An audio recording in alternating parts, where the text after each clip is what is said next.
Hello and welcome to the SRNA Ask the Expert podcast series, Community Spotlight. My name is Lydia Dubose and I moderated this podcast. SRNA is a nonprofit focused on support, education, and research of rare neuroimmune disorders. You can learn more about us on our website at wearesrna.org. Our Ask the Expert podcast series is sponsored in part by Amgen, Alexion, AstraZeneca Rare Disease, and UCB.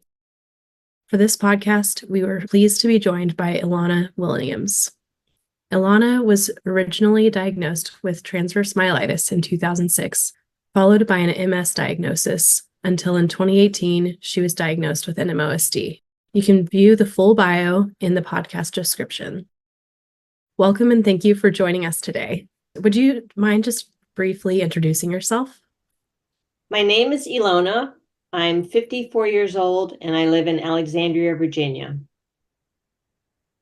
Awesome. And in regards to the onset of your disorder, it may have been many years ago. What age did you start experiencing symptoms? What were the initial symptoms at the very beginning of your journey? Well, it started, I guess, when I was around 34, 35. And at that time, I didn't know what's happening to me either. I just was having episodes of, I wasn't feeling good, numbness and tingling, little vertigo. And it was all different times where like these episodes would occur. And everybody, first, one time it happened during the summer. So everybody's like, oh, we wonder if you got West Nile virus, or, there were all these speculations as to what it could be, because I would have the episode, I'll refer to it as episode, and then it would resolve itself.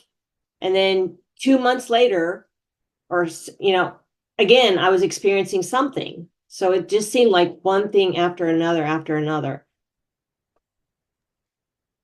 And then in response to those symptoms, what happened next? Did you seek medical care? Did you seek treatments? What was the response from any physicians that you worked with at that time? Well, it was really frustrating at first when when the episodes kind of started and I was going to the doctors. I would, because it wasn't anything that was continuous or I wasn't being treated for anything, I would go to the ER. Of course, they were like, well, you're healthy. There's nothing wrong with you, So, they would try to send me home with pain. If I said I was in pain, they kind of observe me and say, okay, well, we can give you this for pain, that for pain. At that time, I didn't know the difference between like neuropathic pain or neuropathy and just pain, because I'd always preface it and say, well, it's pain, but it's not like pain like I cut myself or somebody stabbed me. It's like it's coming from inside and I don't know where it's coming from. And so there's actually one episode where I had gone to the same ER within the same year, I think like 3 times. And it just so happens that the same ER doctor was there and he had seen me previously. And so by the 3rd time I was there, I heard him out in the hallway speaking, and he was they were kind of talking about me like I might have been like I was an addict, like I was just there to get medication, and I was like, look, when he came back in, I just lost it. I just said, I am not here for pain medication. Yes, I'm in pain, and I'm sorry I can't tell you specifically where it's coming from. And I'm just as frustrated as you are because you can't tell me where it's coming from. Yeah. Please don't dope me up, because, the few times before, like the one time before that, they gave me, sorry, I'm drawing a blank, brain fog again. They gave me medication. It made me feel good while I was there. And then when I left, as soon as I got home, within a couple of hours, I was right back to feeling the same way that I felt right before I went there. And so I thought, this isn't doing me any good. Like, this is like a momentary fix. Like, this is not helping me long term, Yeah. And so after that, I went through bouts of, I would go through these little episodes, feel bad, feel better. And I just kind of like was sucking it up. And then finally, there was one time where I wasn't feeling that great. And my husband came in and he said, I was still in bed. He said, "Are you going to get up and go to work today?" And I said, "I can't." And he said, "What do you mean you can't?" I said, "I can't move." And he said, "Ah, ha, ha, you can't move." And so Wow. let me come over and help you, And so because he kept saying, "Come on, just get out of bed." And I said, "I am sitting here, laying here thinking, I'm trying to move my legs to move over the bed, and like nothing was happening. And I'm freaking out because I'm thinking, why is nothing happening? And because the night before I didn't have any issues, nothing was wrong. So when I went to bed, I was fine. And he was kind of looking at me like, okay, so this all happened just overnight. And I'm like, oh, yeah, well, I don't know what to tell you. Over, he helps me kind of stand up and that kind of thing. And that's when we decided I needed to go again, I went back to the ER, and they were like, yeah, they did x-rays because they're like, are you sure you didn't break something, sprain something? That's why you can't stand. Is it one leg? Is it your foot? And I was just like, I don't know what to tell you. I said, I can't stand, or to walk. I said, I can't even walk. Like the nurses had me on either side, and they were helping me like move from like the bed. I had to go to the bathroom, that kind of thing. They finally came back in and said, "You're gonna have to see a neurologist. We can't find anything wrong with you."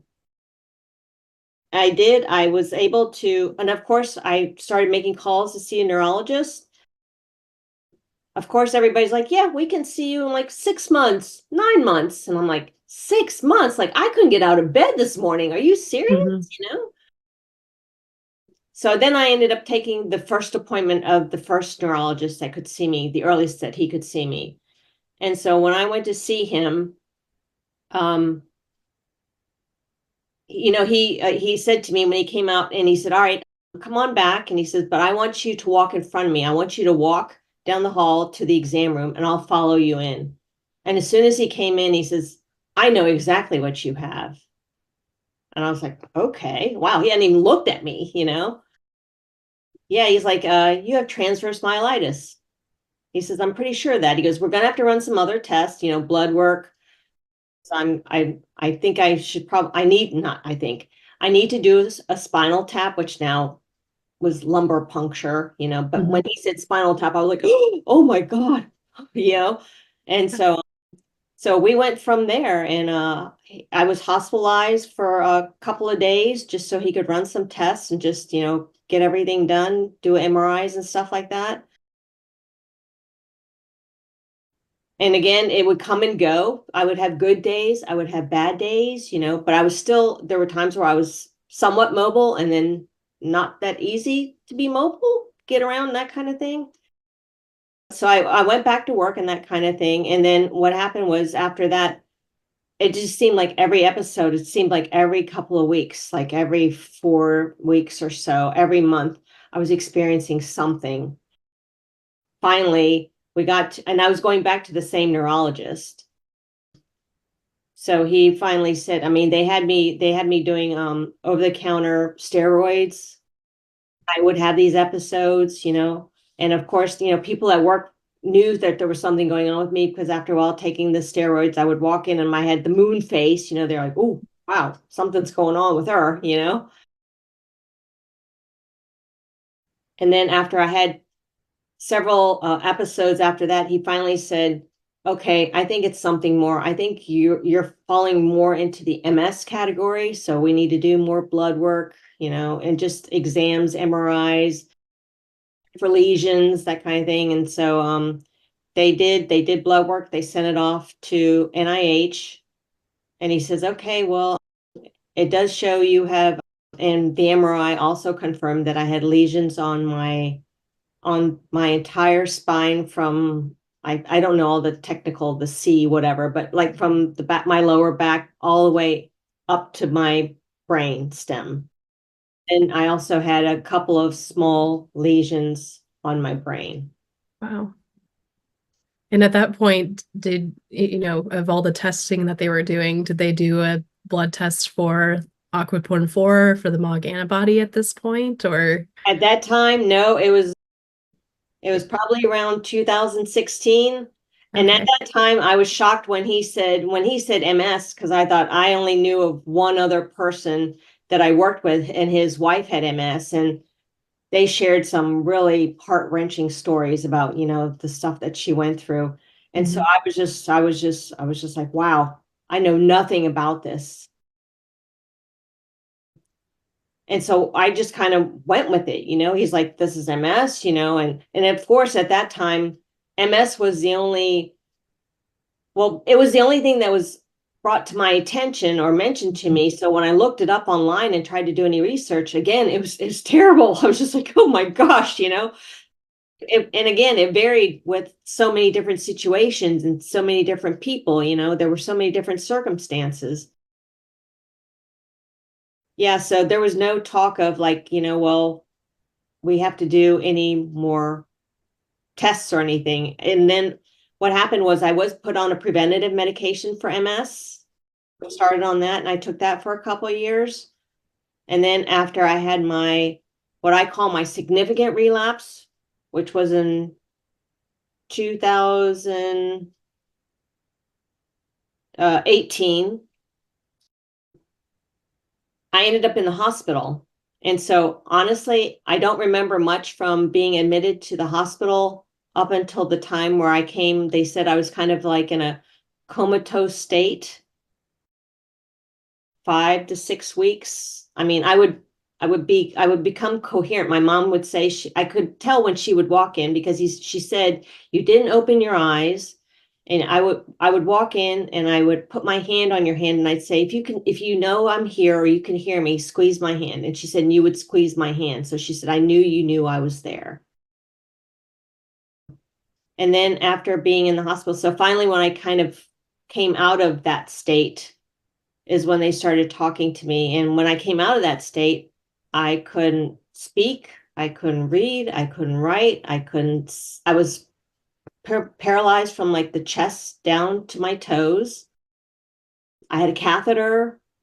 And that's when they started talking to me saying, we ran some tests. And during that time, that's when they figured out that I tested positive for aquaportin 4 positive. And then they started talking to me about NMO, asking me if I knew what it was. And I was like, nope, nope, nope, don't know any of this stuff. Yeah. Yeah. Wow. So quite a journey, quite a few, kind of the different paths that you went on before finding the right diagnosis of NMOSD. And So, it was also difficult during that time period because between having that relapse and ending up in the hospital, I was also fighting breast cancer. So I had gone through, previously I'd gone through radiation, I'd gone through chemo. Yeah, it was just like, wow. I told my mom when I finally could speak, I was like, this really stinks. I'm like, I'm just getting like punches left and right, you're like, when can I catch a break? Yeah, yeah. All of this. Yeah. Yeah. Oh my goodness. So once they did identify NMOSD for you and you were hospitalized, did you receive acute treatments at that time? Do you remember kind of what that initial reaction to NMOSD was? Well, yes, I did. I was in the hospital. I was in the hospital just under 5 months. Okay. And that while I was there, that included, they had me on IV steroids. They also, prior to me kind of coming out of that state, they had administered one treatment to me. I don't know if I can say the names of the treatments. The treatment that they gave me, I had a reaction to it and I was covered. My mom had pictures of it. I was covered from hives from like head to toe. And they were like, okay, well, they tried 2 treatments and I reacted the same way to both. They're like, okay, this isn't working. Gonna have to try something else. Yeah, it's like, okay. And then I also had plasmapheresis at some point during that time. And again, I was still kind of in and out of it. So I don't remember a lot of this. A lot of it is just documentations from speaking to the neurologist that was working with me at that time, and my mom and pictures she had and that kind of thing. And then once I got to the point where I was coherent and able to stay awake, and they started then working on me in addition to that, also to physical rehab, just learning how to sit up, how to transfer from the bed to a wheelchair, and that kind of thing. Yeah. And what was your experience with rehab? How long did you go through any kind of rehab therapies, and what kind of function were you able to regain over that time? Well, while I was in the hospital in those 5 months, I was very frustrated, and I mean, I can fully sympathize with people in that situation, because I know they were spending a lot of time with me, and they were working very hard with me. And I mean, I'd gone from being a fully functional, healthy woman that worked full time, traveled, exercised, was just mobile, to now all of a sudden, like, the big achievement was me being able to sit up in my bed by myself. And so while I was in the hospital, they worked with me at speech therapy to get my speech back. I had to go through therapy to learn how to swallow, to make sure I wasn't choking on any food, making sure I could, chew it and have it go down. And again, I then learned how to transition from the sit up in the bed, and then transition from the bed to the wheelchair. And then they would roll me into the rehab center, and I learned how to go and stand up on the parallel bars, just to stand up on my own, and learn how to walk one foot in front of the other. And then I also learned, now it wasn't until, so while I was in the hospital, that's pretty much how I learned to do that stuff. And then I transitioned from the parallel bars to learning how to get in my wheelchair again. And then if I needed to, learn how to stand up and use a walker. And then I was released from the hospital. And then once I was released from the hospital, I came home and I had a medical bed here in my house. And then 2 years after that, I still went to outpatient therapy. And that's where I continued to learn how to strengthen, learn how to become a little bit more independent. I mean, like, the big thing was, once I got home and I had been going through therapy in and out, I remember the first time my mom, she was kind of helping me into the bathroom. And I said to her, I had a hospital chair in my shower bench.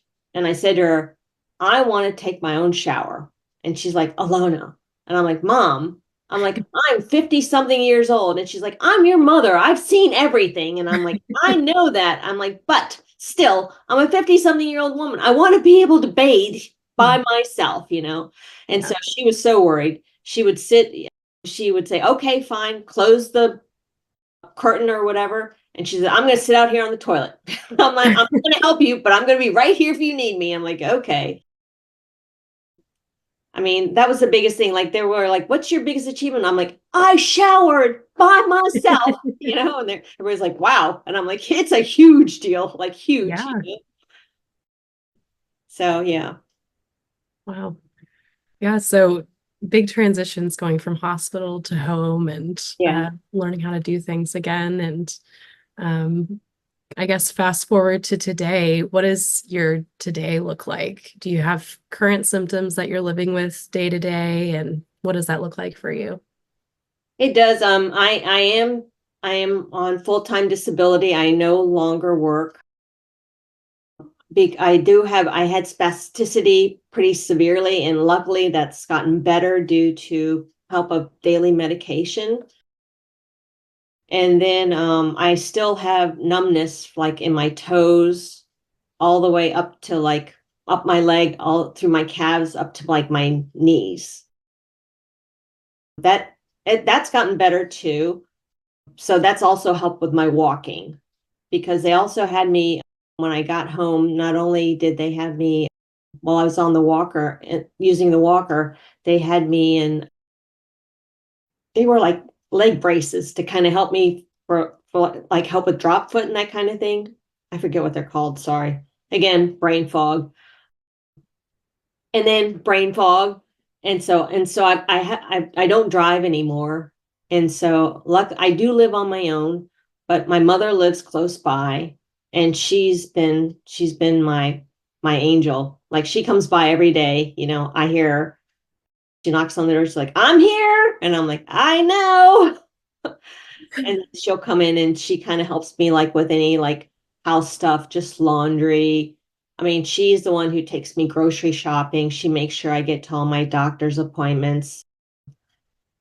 And then I do still have a little bit of what they refer to as the MS hug, which is kind of the band around your chest. And it's not as bad as it was before. I mean, before it really felt like somebody was really constricting me. Now it's just, I know it's there, but it doesn't keep me from doing anything.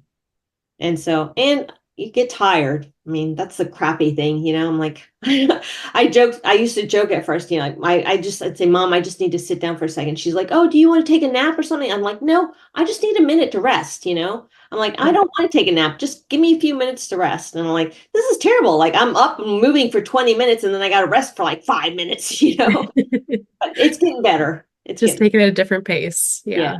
Yeah. Yeah. Well, it sounds like your mom is an amazing support and really big help in your life. Can you speak to, anything else that's been a part of your support system throughout learning to live with NMOSD? Well, having an advocate, well, one, I've learned how to be my own advocate, which is really good. I mean, and so, and through that, I've also kind of help my educate my mom more. So she is also my advocate. She was always my advocate from the beginning anyway, because I used to feel bad. I'm like, "Mom, I feel so bad. Like, I don't want you to be here." I mean, because she just retired when all this started kicking in for me, and I'm like, "Don't you want to be like out traveling and all this other stuff?" And she would say, "I'm your mother. This is what I want to do. Stop Yeah. telling me to go places." I'm like, I'm so grateful. So yeah. But sorry, I went off track. No, that's okay. I was just asking about your support system Oh yeah. and yeah. So I mean, like I said, I tried to educate myself by getting into support groups for NMO. And the nice thing now is what I've learned when I first started this process 5 years back or so, it seemed to me like it was very individualized. Like, there would be a group here, there would be a group there. And so, they didn't, at that time, I didn't think that they really intermingled much, but now it's really nice because a lot of these organizations and support groups, they do kind of tie in together. They kind of mesh in one way or another, like people from this organization or this group are familiar with this other organization, or if there's something going on here, like they know what's going on there. And it's kind of like, it's almost like I wish our medical system was, I wish that like all of our doctors would be cohesive and kind of working together more easily, more in tune with each other. And I do really feel like a lot of these support groups that are out there that help teach us and advocate for us and teach us to be our own advocates are like that. And I'm really grateful for that. Yeah. Yeah, it's awesome. We have such a good community and our community of organizations that all work together really well. And yeah, we wish everything would work well together like that. Yeah. But along those lines, how did you first find out about SRNA, and what drew you to want to get involved in support groups, and what's that experience been like? Well, honestly, again, when I was diagnosed, my neurologist, he kind of handed me a book on NMO.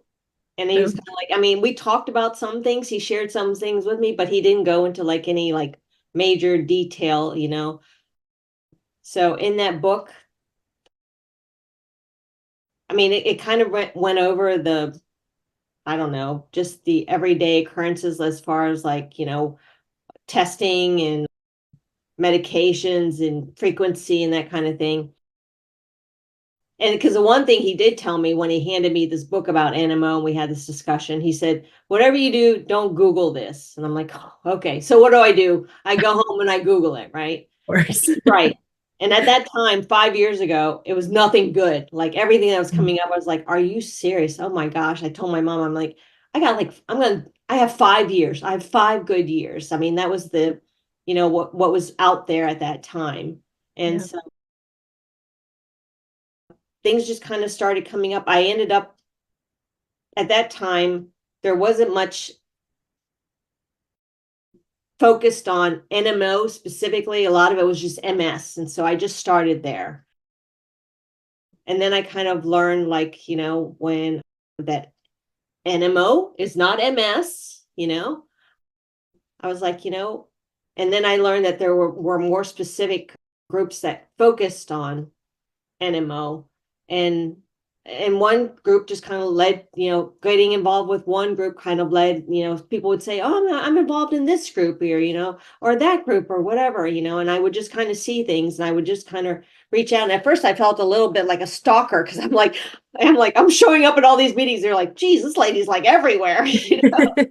But I was trying to educate myself and get as much coverage and much of a field out there as I could, because I was also trying to learn if I was hearing something different or new in one area or one space than I was with another. And what I started to find, luckily, was after a while that they were all kind of leaning towards the same, I don't know, advocacy, I mean, methods and that kind of thing. And then I started seeing more and more of the different people of all the different groups in all these different groups along with me. They're like, hey, I saw you in this group or that group or whatever.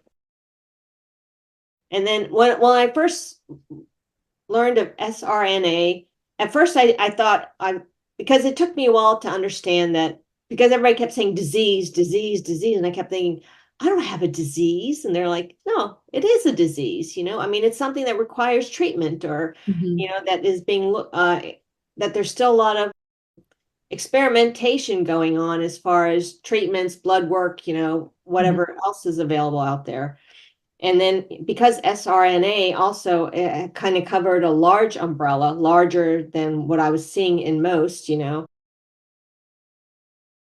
took me a little while. I thought, whoa, this is like above me, I don't belong here. And then I learned that wasn't true. That wasn't true at all. I just put myself out there and got involved with a couple of the online support groups and just some of the patient day type things that virtual type things. And I liked the people. I liked what I was learning.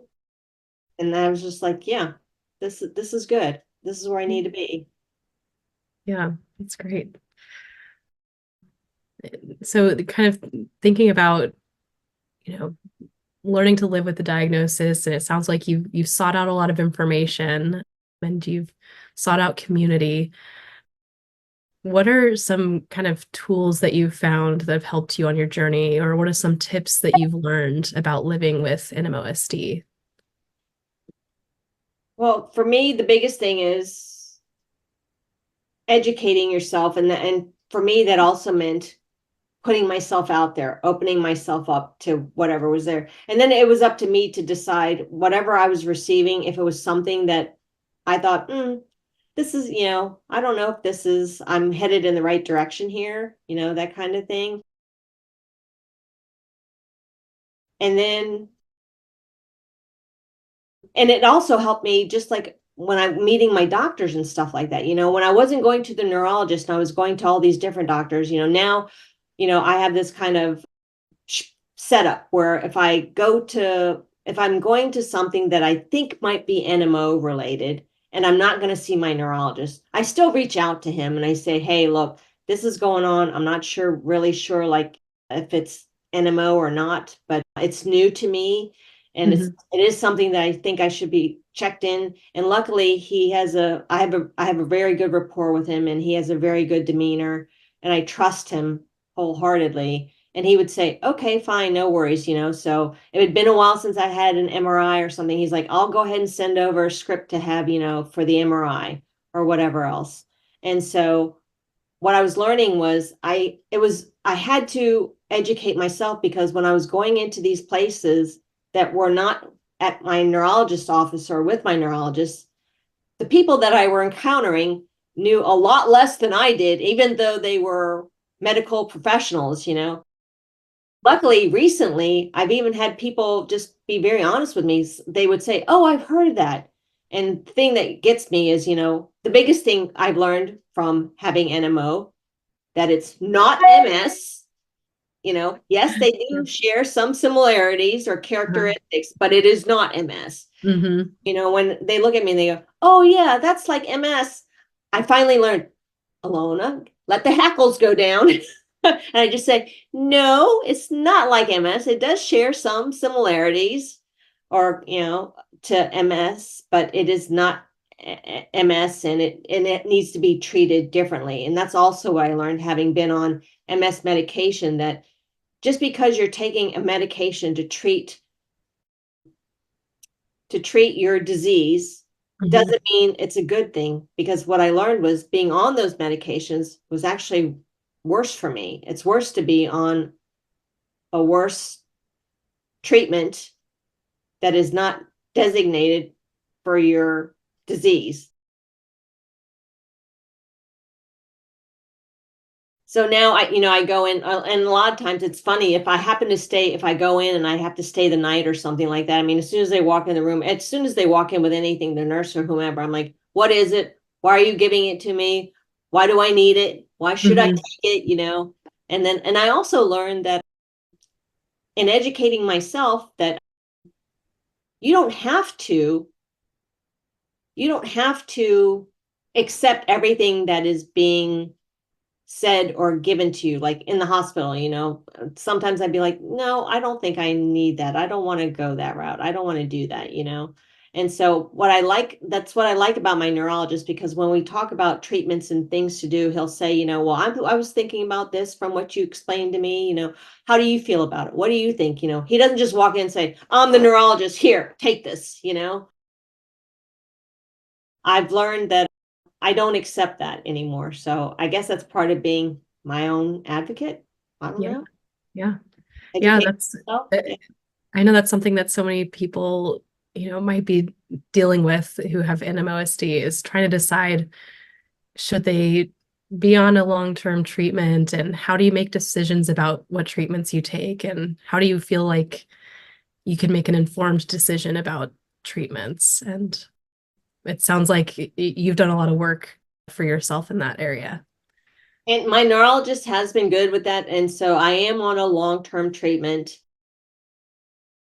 The treatment that I've been on, I've done very well with.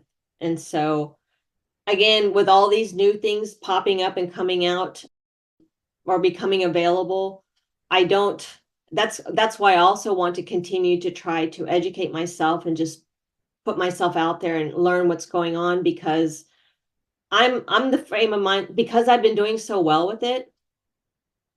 I'm kind of the frame of mind, if it ain't broke, why fix it, And I've heard people say, well, isn't it inconvenient? I'm thinking, it's my life. Like, how's that inconvenient, Yeah. Yeah. Yeah. And have you, I guess, since that, 2018 relapse, have you had any relapses since then, or any Knock other on wood. exacerbations? Yeah. No, not NMO related. Not NMO related. That's good. That's really good. And I know that's creating a plan of action is something that a lot of times people end up doing in case that happens. And is that something that you've done? Tried to prepare for if something like that happens, or prepare for how things might change over the course of your experience with NMOSD? Well, it's something you don't want to think about, but it is something that I do think about, because my mom's kind of in the frame of mind. She's like, don't worry about it. You worry about things you don't need to be worried about. And I'm like, Mom, I don't know how I just can't put it out of my head. Having been through what I've been through, and now being in a good place, I mean, if this were to change for me again, I'm thinking, oh, come on, seriously? Like, and so I just, I don't know. I try to do things like, for instance, like now I live alone. I'm on my own. I'm independent outside of not working full time or not driving, but that I can take care of myself. And I just try to do what I can as far as nutrition and health and medical wise or medication wise, the best that I can to keep me on the right track. And now I also know too, when something, and my neurologist is really good. He always says to me, he says, you know your body better than anybody. He says, so if you think something's not right, I need you to tell me. Don't wait for me to figure it out. He's like, don't be afraid to bring it up. So I'm good about that too. Now I'm past the stage of like every time something happens, I'm not spazzing out thinking, oh no, Mm-hmm. sometimes now I'm just kind of like, it's NMO, it kind of sucks, I'm good here, Mm-hmm. I'm not downplaying it by any means, Yeah. but yeah, but I do I have a better understanding of what works for me and what I need and what doesn't work for me. Oh, yeah, that's great.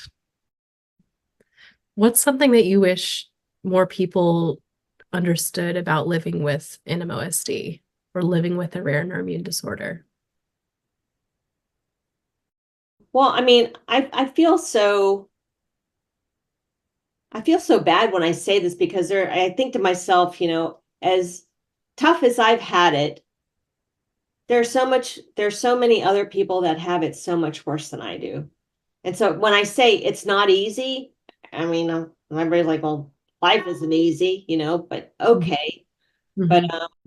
when I say it's not easy, I think part of it is not just when I say it's not easy, I'm not just talking about myself. I'm talking about the fact that luckily times are changing and there's more education out there and more treatments are becoming available and more people are becoming doctors, medical professionals are becoming more aware of what it is, and so when somebody walks in, they're just not, oh, she's hysterical, give her Tylenol, she'll be better tomorrow, that type deal. I don't know. It's just, I mean, and the thing is also when I say it's not easy physically. It's not easy. It's not just easy physically. It's not easy mentally. You Mm-hmm. kind of have to learn to balance the two, because if one outweighs the other, it's going to be constant. You're going to be in a real struggle, my Yeah. opinion. Yeah.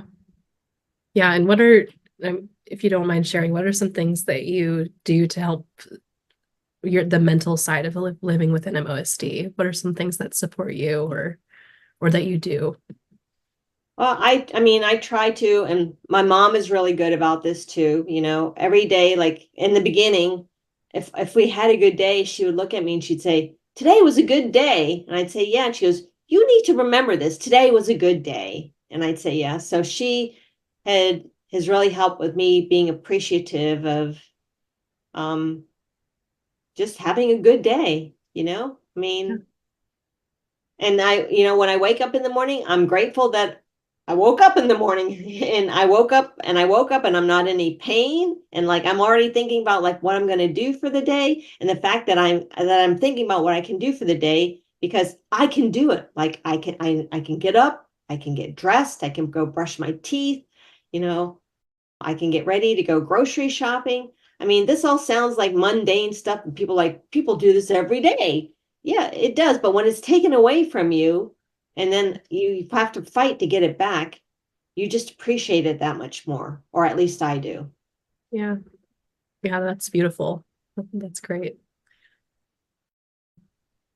Well, as we're kind of coming to the end of our time here, something that we at SRNA are thinking about a lot is looking towards the future.